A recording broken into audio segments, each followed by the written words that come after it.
is entirely truthful and well researched, and there we go, an expert. I just realized I've got this light sort of shining on my face rather, so well, if it's not off-putting to you, it actually basically means it hides half my face, so that's probably quite a good thing, frankly. I might have to shining on the top of your forehead, though. Can you dull your forehead? I could.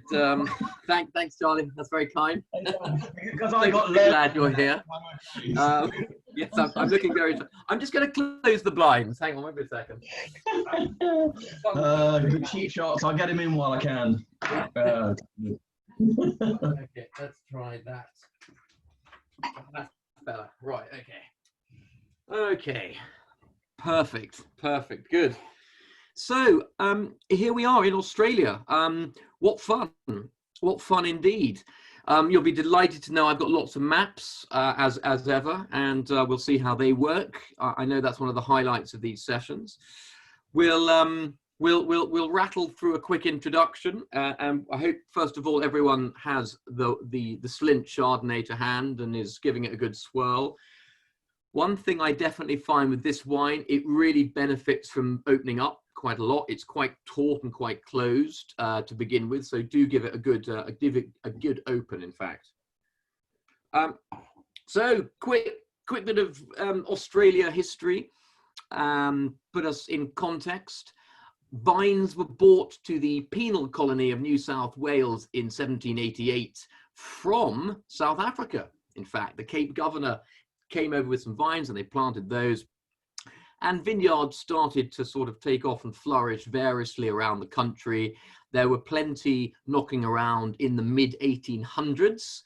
And perhaps Australia's first moment of glory was in the 1873 World Exhibition in Vienna, when some wines were tasted blind by a panel of expert judges, and the Australian wines were very, very highly received, very well regarded, and praised right up until the point that the French judges realized that they were Australian, and then they walked out in protest. So you know, it's a fairly standard response to Australian wines, especially latterly, when I think we're often surprised by the quality of the wines. Not so much so that we need to walk out, although a little later in a similar competition a bit later on, Australian Shiraz was even considered to be of a quality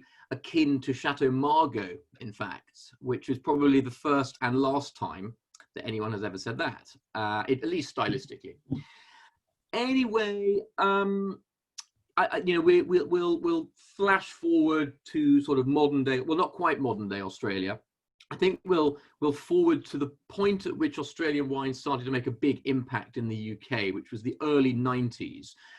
And it was, no, actually, we'll come on to that when we come on to the Chardonnay, which is about what we're going to do. So, okay, we'll come on to that. So the point is that early 90s, one of the more popular white wines in the UK, alongside, certainly on the cheaper end, everyone who could afford it drank nice white Burgundy, but you tended to see a lot more white Bordeaux, funnily enough. White Bordeaux was really quite popular in the UK in the early 90s. You saw it around quite a lot. It was inexpensive, and you've got to remember that Bordeaux is the second biggest vineyard area for Sauvignon Blanc in France.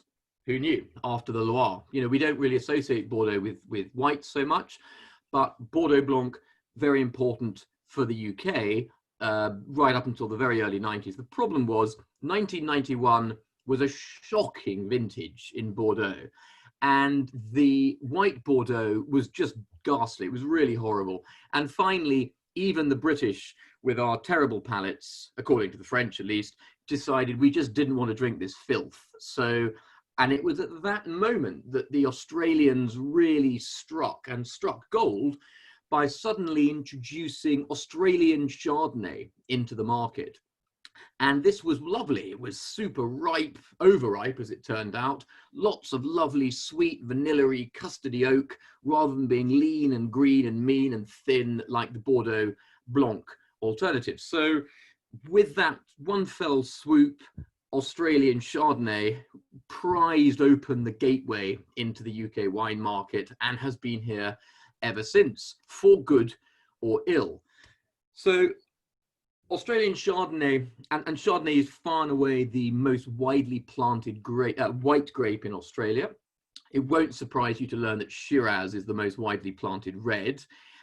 Pinot Noir, which is the third grape which will feature in our tasting this evening, is the fourth most widely planted grape in Australia. However, its plantings are still a tenth of Shiraz. So really, you know, Shiraz is the absolute king of reds, Chardonnay the king of whites.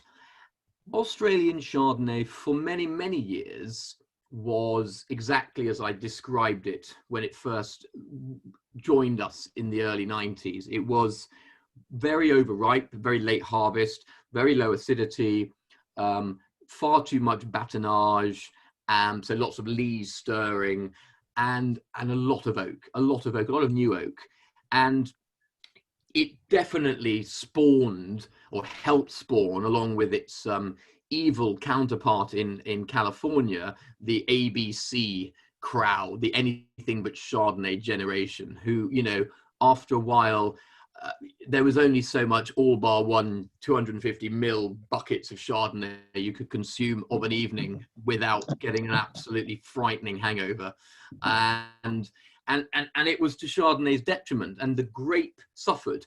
Even to this day, although increasingly less and less so, there are people who stick by the maxim of anything but Chardonnay, forgetting, of course, that all great Burgundy is Chardonnay. Anyway, flash forward to the wine we have in front of us now.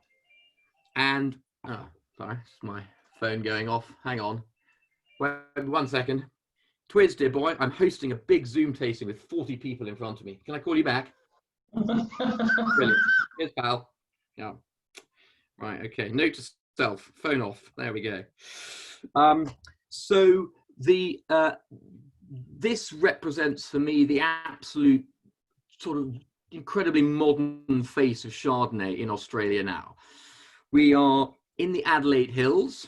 We'll do a quick bit of mappage. Should we do a general map of would anyone like to see a general map of Australia, or should we dig straight into Barossa Adelaide Hill? We'll do a quick general map of Australia. All right, okay, here we go. Okay, 1 second, and off we go.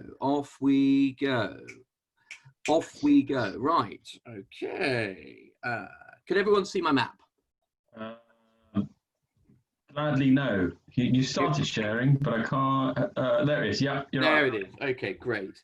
So the regions that we're going to be dealing with today, we're starting here, Adelaide Hills, oddly enough, right by Adelaide. Then we're going to be moving all the way down here to Tasmania, very exciting. And then finishing our little triangle movement, we're going to be up here in Orange, right in New South Wales. So we're doing I think we're doing a pretty impressive triangle here. If we had a fourth wine to do, obviously we'd have to head over to Margaret River in Western Australia.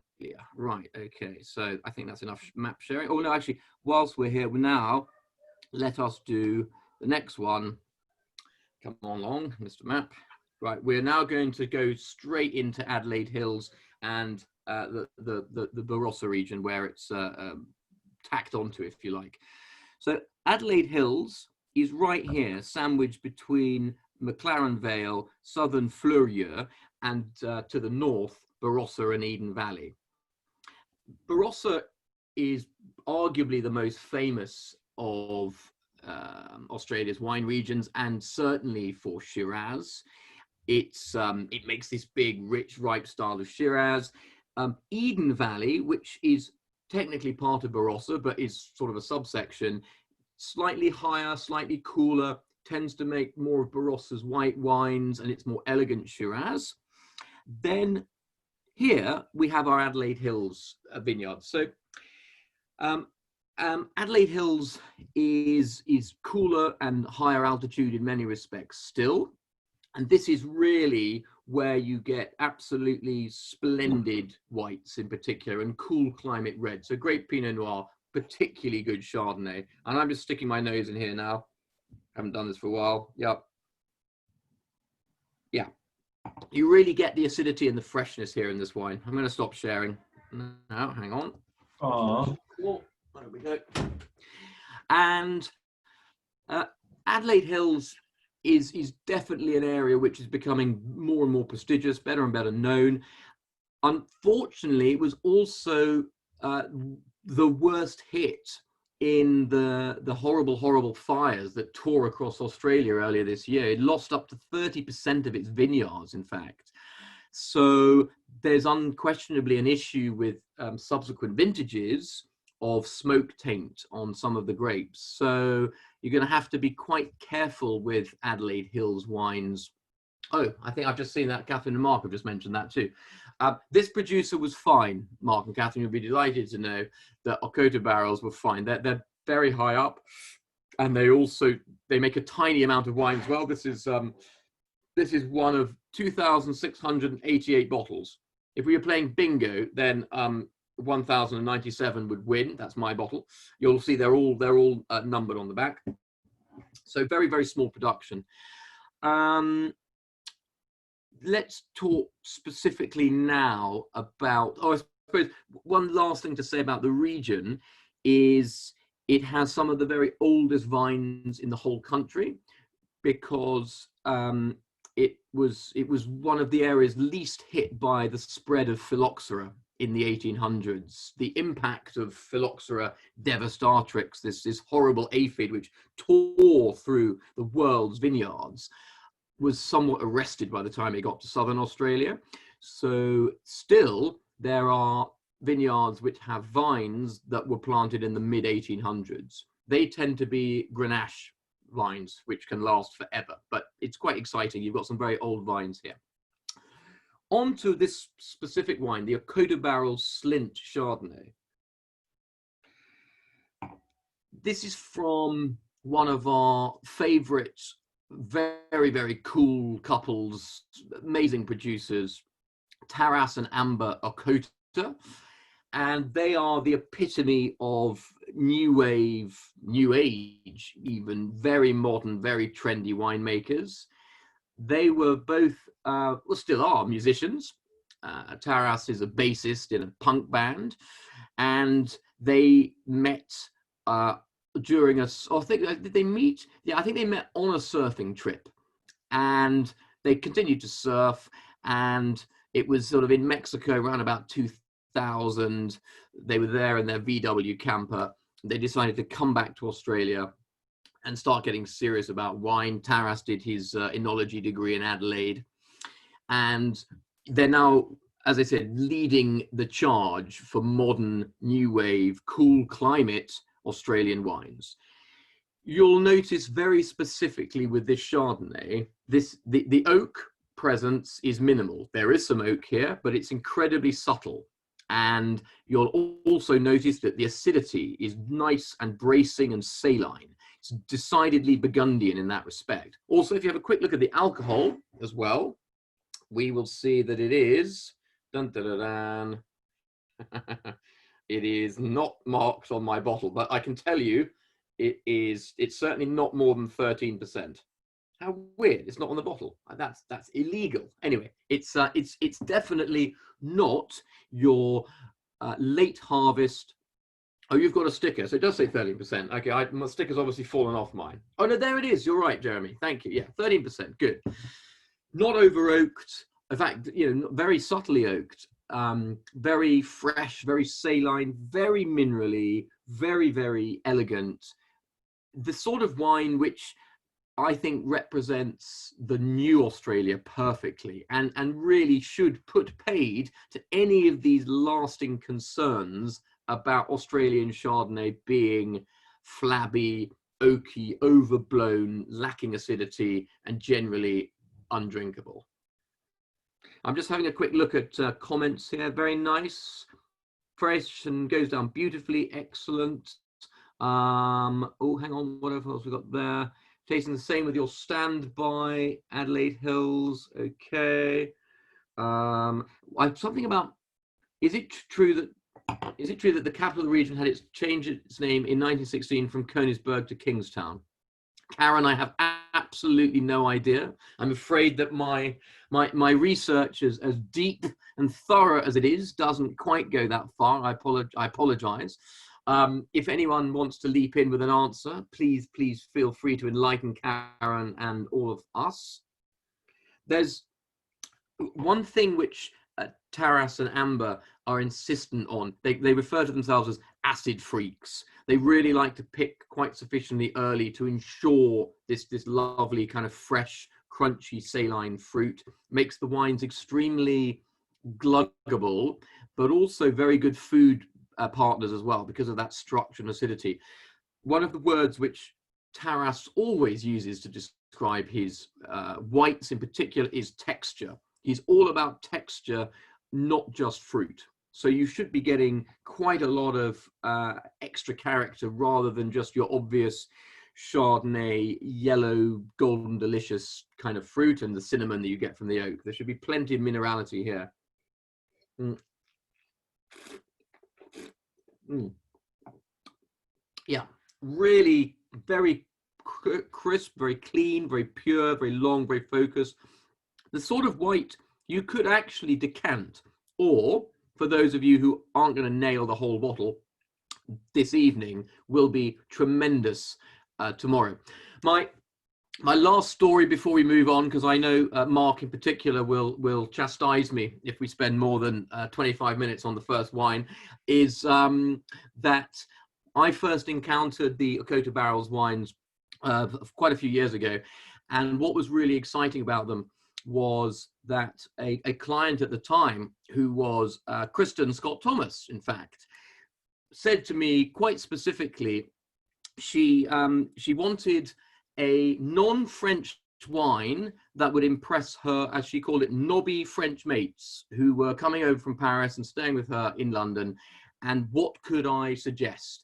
And ended up giving her the amazing Fugazi Grenache that Taras and Amber make, and it's remained a house wine of hers ever since. So there we go, rather lovely. All of their wines tend to be named after favorite hard rock bands of the late 80s and to the mid 90s, and they're well worth checking out. Quick one before we move on. Would you compare this more to Chablis of the Burgundian styles? Yes, I think so. It's got something of that. Not that it's got the same soil, but it's got the same kind of Kimmeridgian clay structure, green apple character, a lot of citrus and salinity at the same time. Okay, on we go to Tasmania. Ooh. I've actually put my Tassie Pinot in a little chiller jacket, in fact, because I just fancy doing it, frankly. I think on a nice day like this, and Pete's had it in the fridge since yesterday. That's not a big deal. It'll warm up. It'll be fine. It'll all work in the end. All right. So let's just give this a little nose.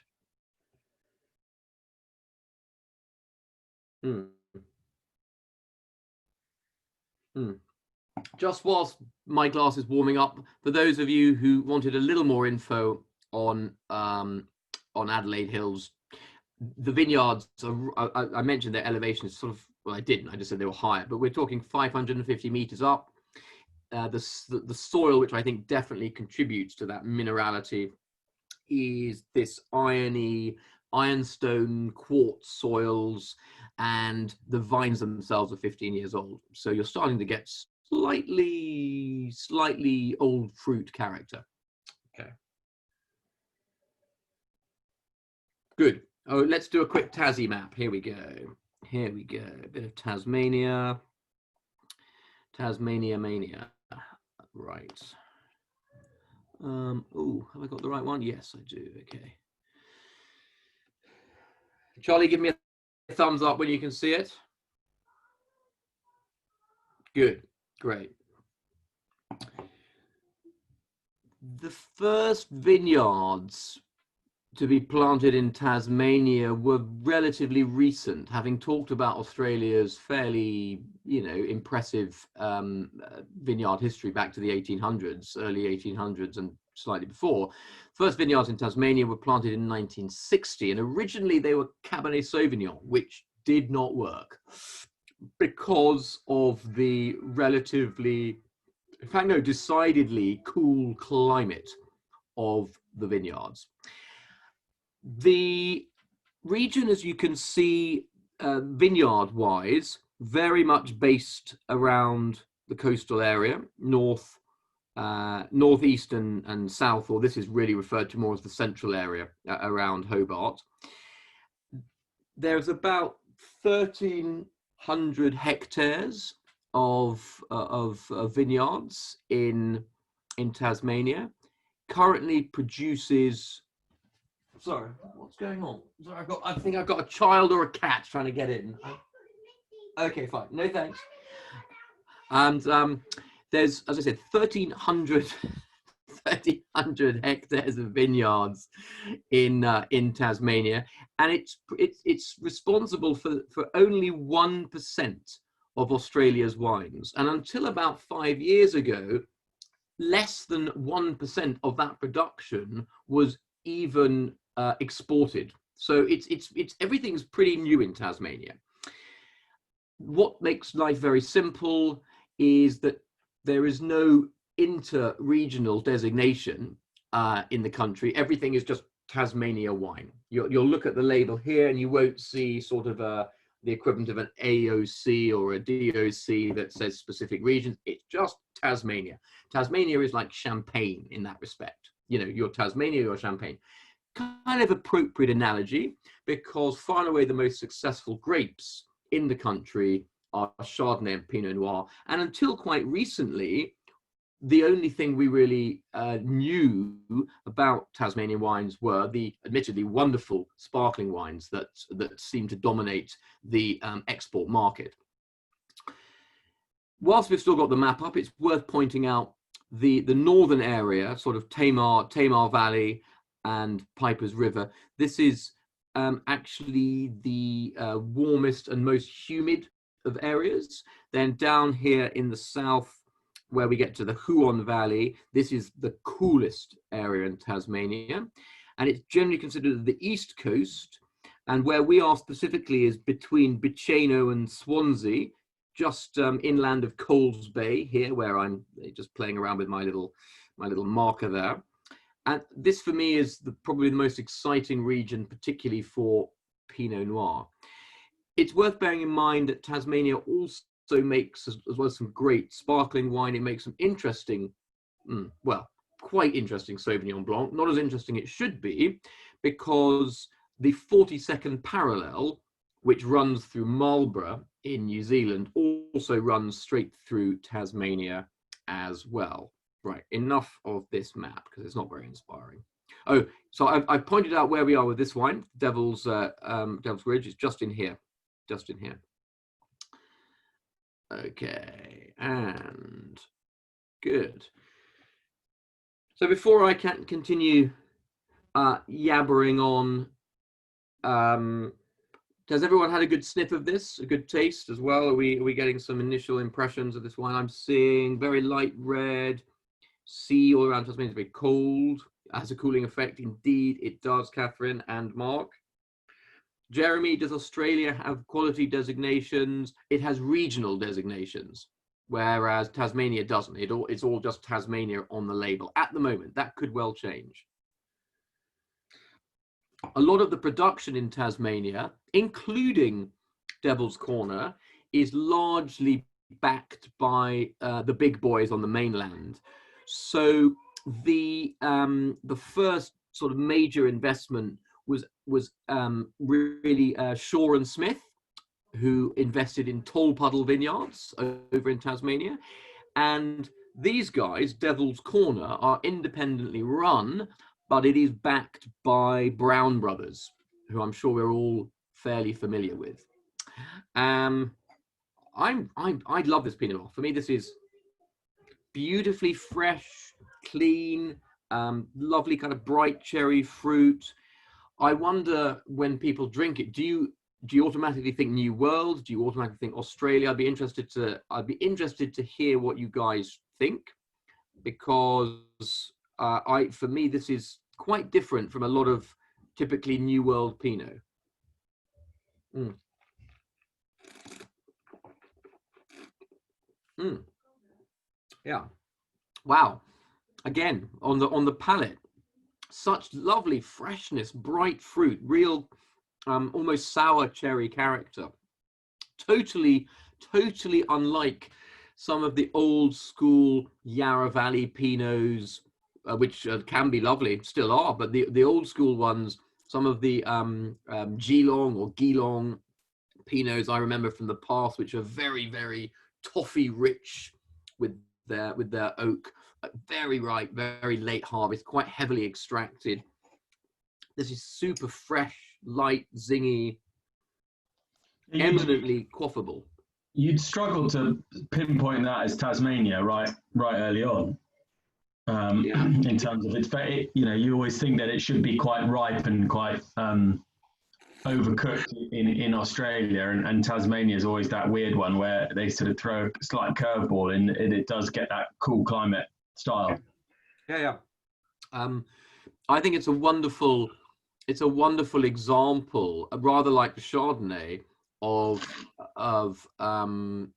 showing people that you can get very different wines from Australia than I think the country still has a reputation for.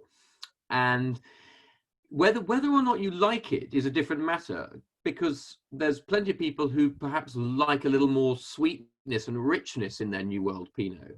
But I think that the important thing is to recognize that you can get this more classic, clearly cool climate fruit character from Australia.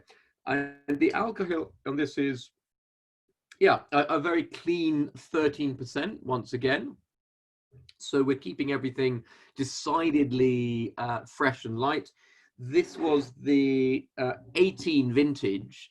It's quite interesting that a number of the red Burgundies that we have tried at the beginning of this year at our Burgundy tasting and out in Burgundy in November, 18 was a very solar vintage for Burgundy. And it was the first time I had tried Burgundian Pinot Noir at 14.5% and above in some cases. We didn't end up buying any of those, I have to say, but there's definitely a more homogenizing effect currently with world wines. I think the climate means that old world wines are becoming a little more new world in style, and the new wave of winemakers in the new world who are picking earlier and using less oak and prioritizing freshness and acidity and structure and texture over very ripe, rich fruit, means that new world wines are becoming a bit more old world in style. So whether that's a good thing is definitely up for debate. Some people like a thing to be a thing, but I do think it's exciting that you're now able to find wines like this from Australia. Now, just having a quick look at some comments here. David and Wendy preferred the Grace Bridge. Fair enough. We've dealt with Jeremy's comment about designations, assignations. I nearly said there. That's something else entirely. Tastes and looks like a heavy rosé. Wow. Zoe, that's yeah. Well, I guess I possibly like a Schiava from northern Italy. Tell me more about these rosés. You're still muted, I think. Were you saying something? No? Okay. Okay. So, yeah, in terms of what one might drink with this, I think we're firmly in the lighter Burgundy camp. So cold meats and cheeses, probably fish dishes, probably my old favorite tuna. I'm just looking at Ian's comment. Can you explain the fizz? There's what we would call a slight prickle. It's not like a spritz, but it's a slight prickle, which would be a bit of CO2 slowly but surely releasing itself. If you just give the glass a little spin around, you'll see that prickle just evaporate off. Basically, I'm gonna have another quick glass just because it's been a long day. But love the nose on this. The real sort of cranberry, touch of tobacco, touch of star anise. It's for me, the nose is discernibly. It reminds me more of New Zealand Pinot, which is probably appropriate given what we've just said about the parallels. I mean, the actual parallels, the 42nd parallel. That the nose has something of that sort of sweet cranberry fruit, but the palate is noticeably more herbal, I think.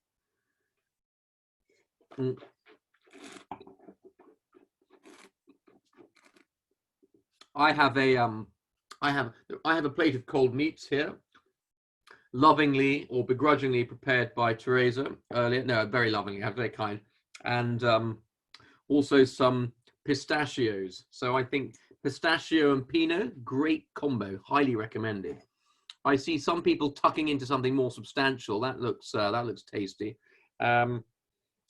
Maybe we'll have to do one of these sessions. Well, I think Charlie, you did the other day. We'll have to do a session where we specifically have more substantial food recommended, and we can do a food and wine pairing session. I think it'll be something to consider. Yeah, we did the wine therapy nights for the frazzled parents with young children, and so gave them some basic store cupboard essentials if they could manage to rustle them up, or just leftovers and carrot sticks and hummus. So yeah, no, it went quite well.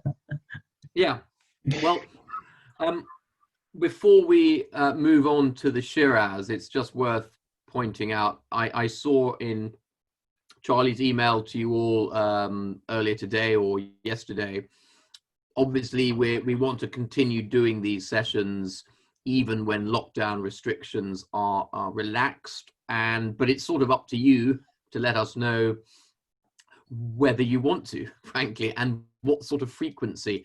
I'm sure we'll continue to do these tastings, whether it's every week or every fortnight, we shall see. But it's good to get a sense of what you'd like to see.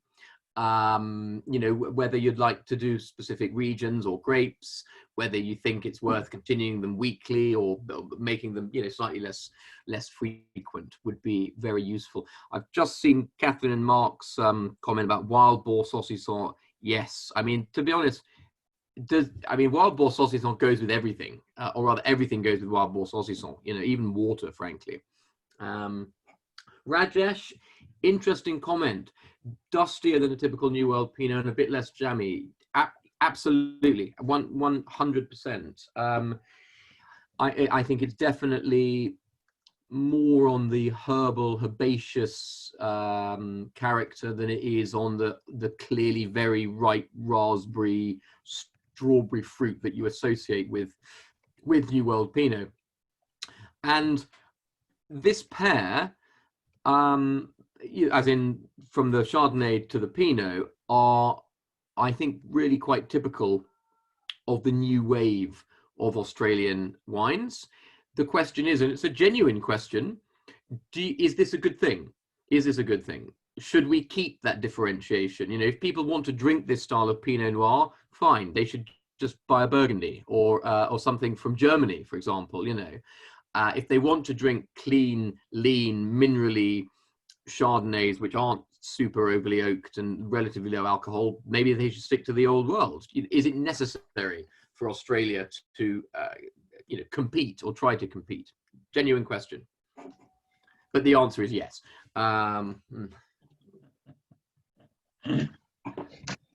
So if the Chardonnay was the Chablis of Australia, and the Devil's Corner Pinot was the Sancerre Rouge of Australia, It's interesting that as we move on to our Shiraz, they even refer to this wine as being far more like the Northern Rhone than Barossa, more like Rhone than Barossa. So let's just pull that up. All righty. He does love a good label, Philip Shaw. I'm going to show you a picture in a bit of some other labels of his, which are even more interesting, shall we say. So let's pour the Idiot Shiraz. He says, looking at Charlie. Excellent, good. Yes, yes. Pour away. Yeah, and before you start swirling the glass around, just put your nose in and get that initial sense of the wine. It's a habit of mine. I just, immediately pour the wine in and swirl, but just pour in and have a little sniff, because I do think this comment about a more Northern Rhone-ish style is very apt, particularly on the nose with this wine. You really do have a sniff, and you're like, wow, that is a lot of cracked black pepper and black currant fruit. It's not that immediate, very jammy saddle soap leather licorice Shiraz style, which you tend to associate with Australia and with warmer climates like Barossa. Karen, love the taste of the smell is horse manure. Well, it's got a certain pong about it. I like this. It's got this, this sweaty saddle character, this, decidedly, old forest floor hummus character. I mean, it's more old world in its nose. It smells rather like a cornasse, of my recollection, which was decidedly almost dare I say it, fecal in its aromas, but in a good way.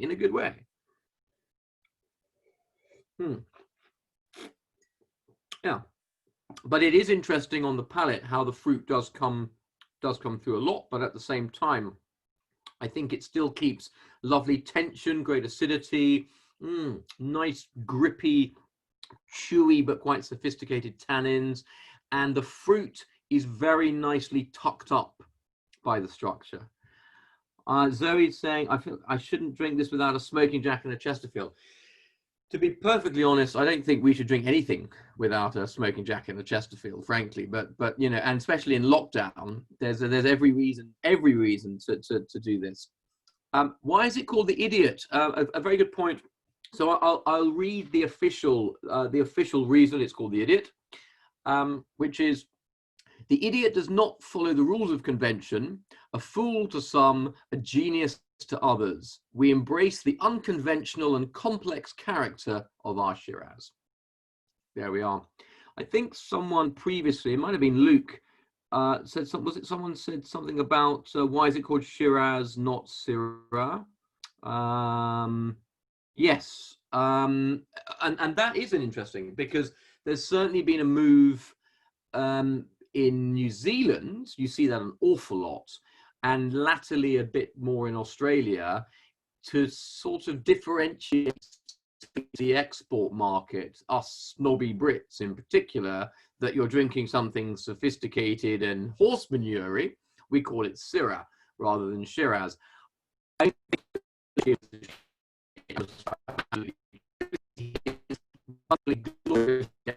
and people know him very idiosyncratic to begin with. He's quite a character. I think he's happy to call the wine Shiraz and let people make their own minds up. So let's just do a quick New South Wales, just to reacquaint ourselves and me, frankly. Oh, look, I've already pulled it up. That's clever. Right. Okay. Right. So up comes New South Wales. Thumbs up when it's arrived. Yeah, drum roll, drum roll, drum roll. No, there it is. There it is. Great.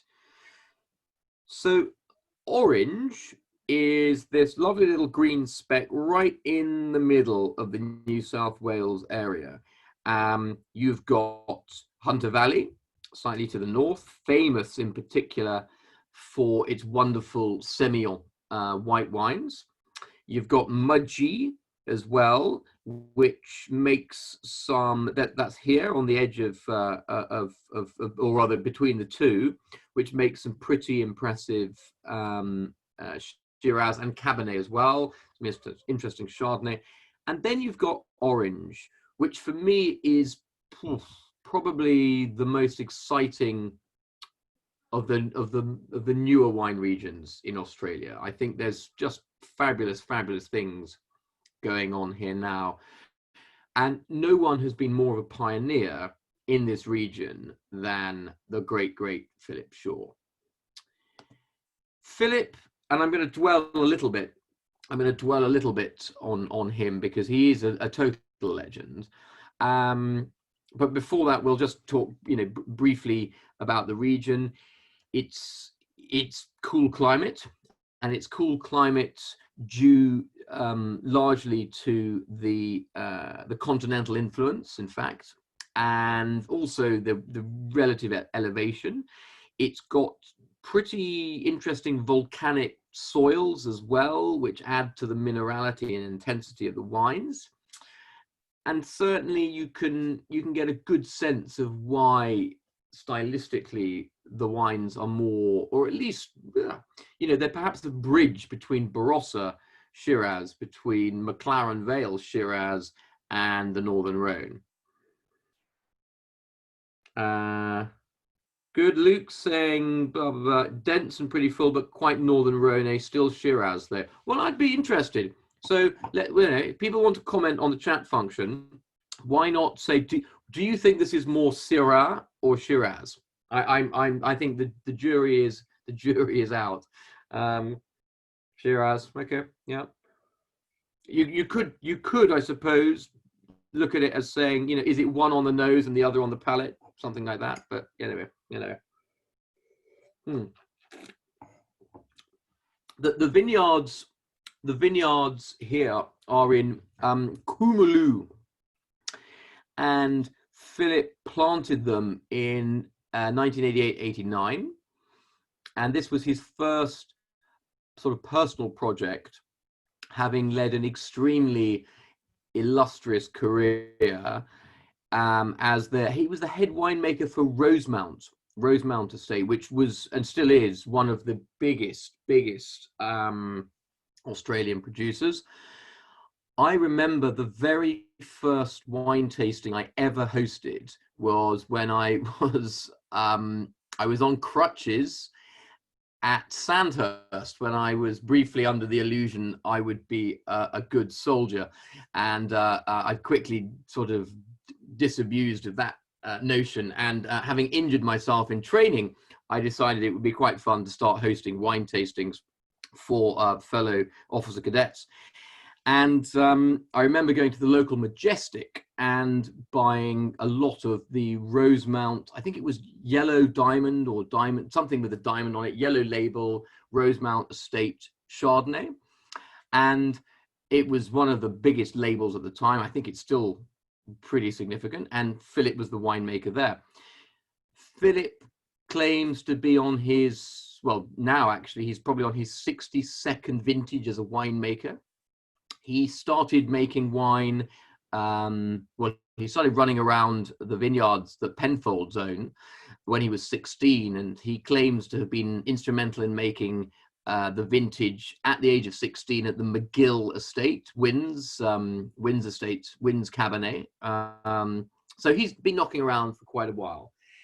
And I'm going to pull up another picture now because I do like this one. This is not a map, you'll be delighted to hear. This just gives you hopefully an idea of the quality of his winemaking. So whilst he was the head winemaker for Rosemount for all these years, he started planting his own vines in Orange, which was very underdeveloped, underrepresented in the late 80s and 90s, and this particular region of Coomaloo. And they had their first vintage as his own wine, Philip Shaw, in 2004. He's now given the winemaking duties, the management of the family business over to his sons, Daniel and Damien. in order to pursue his own project, which I was lucky enough to try, not last year now, I realize, but the year before. But to give you an indication of not just his ambition, but his talent, I'm going to share this next picture of the tasting that I did at Oswald's in Mayfair, thanks to the auspices of the Australian head sommelier there. So here we go. Let's see. Charlie, again, thumbs up when Philip comes up. There he is. Yeah. So, yeah. So yeah. So that is Philip Shaw. I'll see if I can make that a little bit bigger without screwing it up. Oh no, it's gone. There we go. So that is Philip Shaw with his latest project, which is called Huzeg, in the Kumalo vineyard area, where the family, his sons, still make the wine. And he is making absolutely the most extraordinary Australian wines I've ever tried. A Cabernet Franc and a Merlot-based wines. These were the very first vintages, the 2016, which he was sufficiently happy with the quality to put them up against Cheval Blanc and Petrus in a blind tasting. It was an extraordinary invitation. It was just Philip and myself, and he just fired open these bottles of his wines and the two greatest wines on the right bank of Bordeaux, to show the quality that he thinks you can achieve in orange. It's orange. Why am I saying orange? We're not in France, are we? Silly me. So I just thought that was quite interesting. And there he is, Philip, total legend, absolute legend. And a man who really, I think, is one of Australia's most old school and venerated winemakers, but at the same time, clearly embracing the very, very best of the new school as well. So on to the actual Shiraz itself. I mean, I think this is pretty damn good for the price point, which is £16.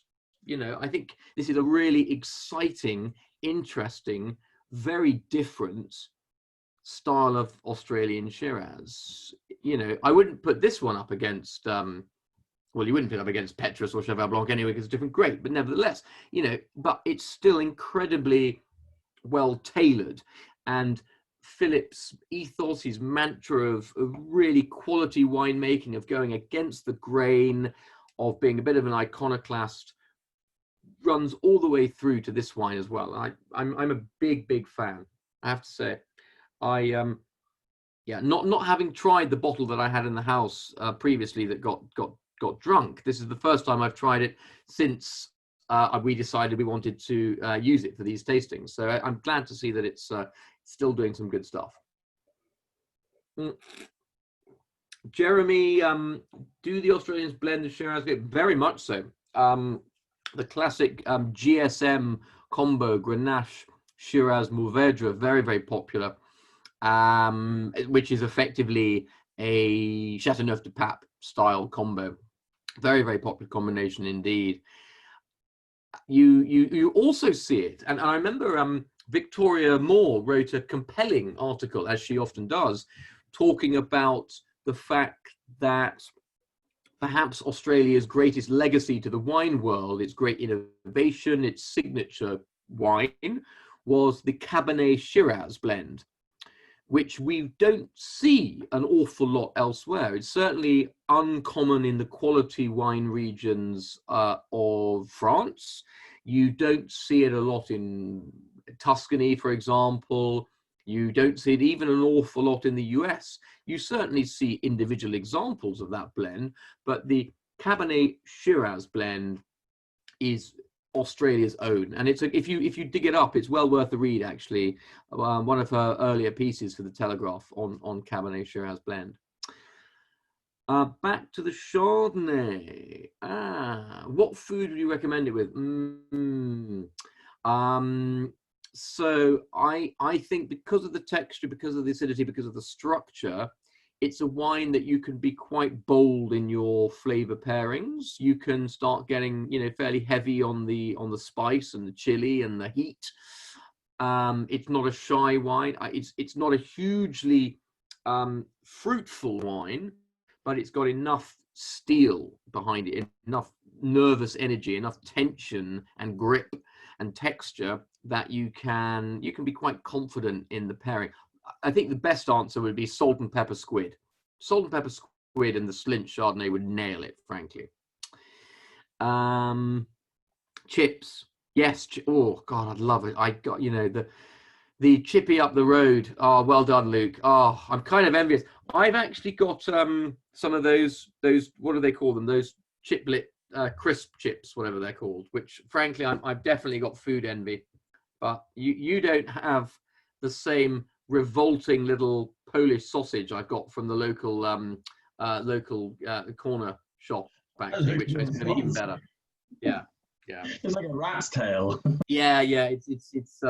It's interesting. It's one of those local shops run by an absolutely fantastic Polish family which normally stocks nothing but Rustler burgers and Doritos. And when we went into lockdown, all of a sudden, you know, they had this incredible vegetable and fruit displays and sort of kumquats and Moroccan basil, and it was amazing. So, you know, but still a very good range of exceptionally dodgy smoked pig products. Yeah. Other things. What are we, this Shiraz? I mean, gosh. I would comfortably pair this with a range of red meats. I think red meats, probably something stewed, sort of, you know, slow braises. It will be delicious with lamb. You know, again, what isn't delicious? Because yeah, sorry. It has quite a good sharpness to it to hold off against just some hard cheese at the end of an evening as well. It's not got that slightly soupy Shiraz flavour that you can get, which would sort of, you know, kill most of your cheeses. So you know, I'd definitely put that up in there as well. Yep. I don't know if you've seen a sort of a theme around the wines this evening, for good or ill, but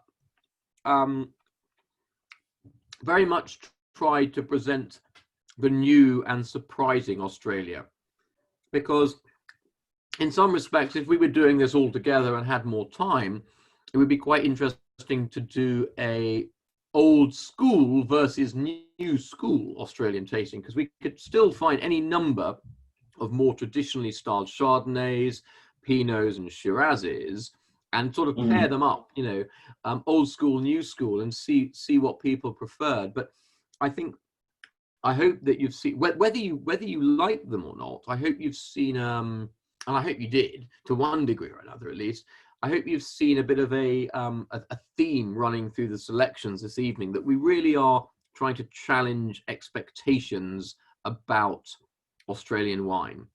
Not a single wine here has been over 13.5%. Even that Philip Shaw Shiraz, you know, and that's probably under 13.5. It's more like 13.3, etc. So this is very much the modern Australia. For me, it's the styles of wines which have been developed almost in stark opposition to the traditional, or at least the traditional view of Australian wines. Maybe we'll see a synthesis in a few years and we'll slightly revert back to somewhere in the middle, you know, something with a bit more oak and a bit more fruit. And there certainly are producers who are doing that. But what I like is that it's now impossible to stereotype Australian wines as being very oaky, very overblown, very ripe fruited, very, you know, simplistic. You know, you've now got wines with structure, with acidity, with texture, with balanced alcohol, with minerality, with herbality and herbaceousness. And that gives us more choice, ultimately, as consumers. Look at that. 7:30. It's almost like I finished on a proper speechy sort of thing. That's quite cool. I'm quite pleased with myself there. Brilliant. So, oh, good. Yes. Very important to mention. Thank you to Karen, in fact, who reminded us that we should do this. Whilst we've got you all hopefully enthused with the joy of life and the joy of wine, we are going to offer a special and unique wine therapy attendees discount on any of the wines this evening. Apparently 10%. I thought we said 7.5, Charlie. Are you sure? 10%? 10%. Wow. Well, there you go. They were so tasty that I mistyped from 7.5 to 10. So yeah. Wow, fair enough. Well, Charlie, I mean, you know, what can I say? Fair enough. So yes, if any of the wines particularly tickled your fancy this evening, then a special and unique 10% discount for how long? Until tomorrow? Yeah, until tomorrow morning, but for 6 bottles or more. Oh, for 6 bottles or more. Very good. Yeah. Excellent. Mark's asking. Oh, it could be a mix of the wines. Okay, fine. Well, that's nice to know. Mark's asking, what is preservative 220 in this wine? In the Philip Shaw wine, I'm going to go with sulfates. It's a way of saying we've got some sulfates in here, but we know people go, oh, I get a headache when I drink wine with sulfates, which is just bollocks, frankly. But you know, just to cover their arses, they've gone with preservative 220. If I'm wrong, and I could be completely wrong, then someone please correct me. But that would be the sort of thing I would do if I didn't want to mention sulfates. Now, yeah, other things. So, what have we got coming up next week, Charlie? No, who knows? You're on mute. Next week we've got affordable Bordeaux. Just trying to entice people and remind them that even though in the crazy of Bordeaux en primeur and some crazy prices, there's still very good, easy drinking white, red, and also a little sweet wine, because there seems to have been a big sort of interest in stickies. So we thought we'd throw one of those in. And then the following week is Great Expectations white. So again, in the theme of what we did for the reds, a bit of a detour off of that. And then we close out our session 12 with the Loire. Yeah,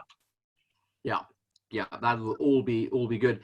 And in the interim, for those who just can't get enough of this, we also have a couple of one very specific, brilliant grower tasting coming up on the 24th, which is going to be a head-to-head with Corinne Seeley, the French winemaker of Exton Park, amazing sparkling wines in Hampshire, versus Rodolphe Frejon Tattinger or Frejon Frère Champagne. So that will be a grower tasting with not one but two growers, and we're sending out half bottles of each of their signature cuvées, and that'll be really good. So if you are around on the 24th, then please do join us for that, because I think that's going to be super exciting. And Corinne and Rudolph are, wonderful winemakers, wonderfully articulate, and it'll be fun. It'll be a lot of fun. So we've got that coming up.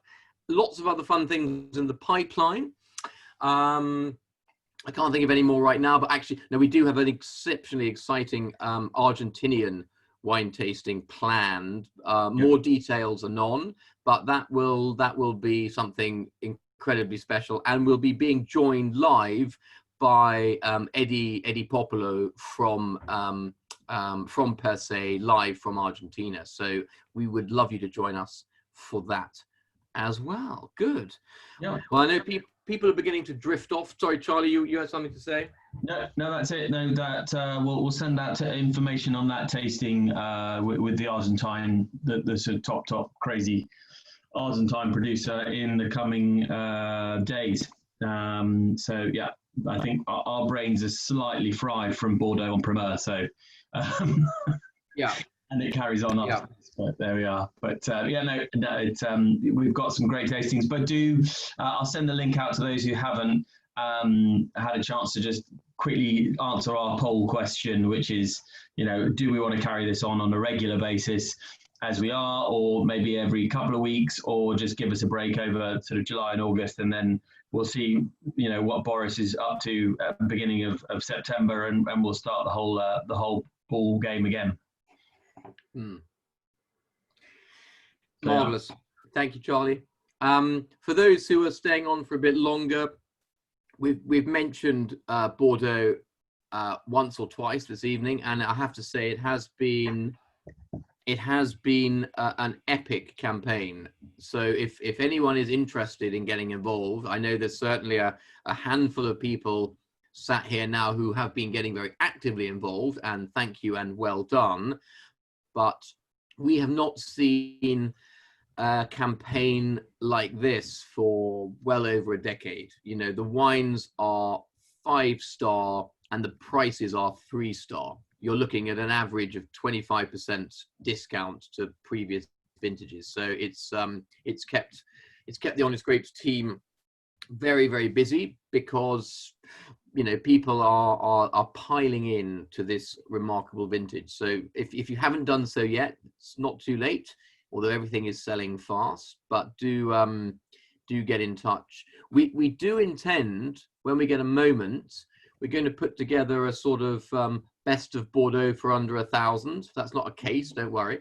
That's sort of 5 or 6 cases where each one is, somewhere between 160 to under 200 pounds a case of 6, one from each of the different appellations. And there has honestly never been a better time to get into Bordeaux. So I think, if you're interested, don't hesitate to get in touch, because they'll have a lot of fun on that one. Perfect. Happy days. Any comments, questions, queries from people about anything generally whilst we're still here? I've actually run amazingly to time, so what other pork products have you got work through from the local deli? I've got some salami here. I've got some I've got some quite nice jamon iberico. Is that what he's called it from Poland? Yeah, exactly. Yeah. No, yeah. Yes, exactly. Yes, I don't think spam. That's just got a bit crusty. Yeah, it's not ham on iberico. It's spam on iberico. Actually, it's the lesser known variant. Yeah. So Tom. Yeah. Why is if Bordeaux is so good this last year, why is it selling so cheaply then? Because for the first time since 2008, i.e. the last global crisis, the Bordelais are finally pricing for the market and not the quality of the vintage. It's really that simple. Okay. There's no other reason why the prices are the way they are. And when Ponte Canet was released, it was the first wine out of the gate, sort of three weeks ago now, I think, at 30% down. Everyone thought, wow, that's amazing, and that will probably be the exception that proves the rule, and the Bordelais will, as usual, cynically, release at a minor discount or none at all, or because it's such a good vintage, price up. And they didn't, and it's actually set the tone. So there has genuinely not been a better time to buy Bordeaux that I can remember since, well, as I said, certainly in a decade. And if nothing else, your money will go 25% further. It's really that simple. Okay. So yeah. I think I emailed you earlier today about yesterday about the Malatic Le Gravier. Yeah. And other things. I mean, they're just everything at every price point is flying. It's absolutely flying. Everyone wins. Oh, we'll have to have a chat. Lizzie's asking, how do you go about buying Bordeaux? Well, why don't you drop Luke a line? Luke's on the line here, scoffing chips. Why don't you drop Luke a line, and we can get you started. The opportunity here is that you buy the wines as futures. It's the en primeur market, it's called. So the wines aren't yet bottled. In fact, they've barely been off the vine. But the idea is that you buy in advance, you buy at a discount. It advantages you therefore, because the prices go up once the wines are bottled and subsequently released, which has been more or less true for a number of years, although it has got harder to argue that you're buying at a particular advantageous rate. But now 19, absolutely, it's indisputable that the wines are as good as they've ever been, but at an incredible price. So yeah, drop Luke, stick your email on the thing there, and I will. I've stopped scoffing for a second, and I'm risking unmuting myself for the. I'm concerned everything's going to go frozen again, but no. Luke honestgrapes.co.uk. But anyway, yeah, I'm here anytime. Anyone get in touch. Luke honestgrapes.co.uk. That's me. Yeah, and as I said, I think we'll definitely be doing, well, probably before next week's affordable Bordeaux session, Charlie. I'm sure we'll have a that kind of Bordeaux for under £1,000, 5 or 6 cases thing up and running. So that would be a great place to start. Yeah. But so I'm just looking at a few other things here. Good. Oh, top Tasmanian Chardonnay recommendations. Toll Puddle do a nice one. Actually, these guys, honestly, Philip Shaw's Chardonnay is terrific as well. Really, very, very good. And he does 3 or 4. They do a nice range. Sorry, what's about Philip Shaw? Devil's Corner do a nice Chardonnay as well. Very good Riesling too. So that's well worth looking at. Ian, if you're interested, I'm sure we could get hold of some of the Chardonnay from Devil's Corner for you. Yeah. Just checking other bits and pieces here. Yeah, I think. No, I think we're good actually. Good. Okay. Right. Good. People are starting to begin to drop off to go to feed themselves. Right. So, I can just Thanks so much, guys. Thanks very much indeed. Lovely to see you. You've got me just on my own next week, so tune in or tune out at your own peril. I think you're busy, aren't you, Tom, with somebody else? So I can't remember what I'm hosting, but it's yeah. Not as good, not as fun as our evenings. No, it really won't be. It really will not be. But you know, yeah. No, that's right. I chose the wines for it. It really won't be. Yeah, thanks for that. Yeah, I love it. Yeah, no, it'll be fun. All right. Have fun, Tom. Great. I'll see you next week then. Very nice to see you all, guys. Thanks a lot for joining. Take care. See you soon. Once again, have a wonderful evening. Cheers, everyone. Take care. All right, stop that.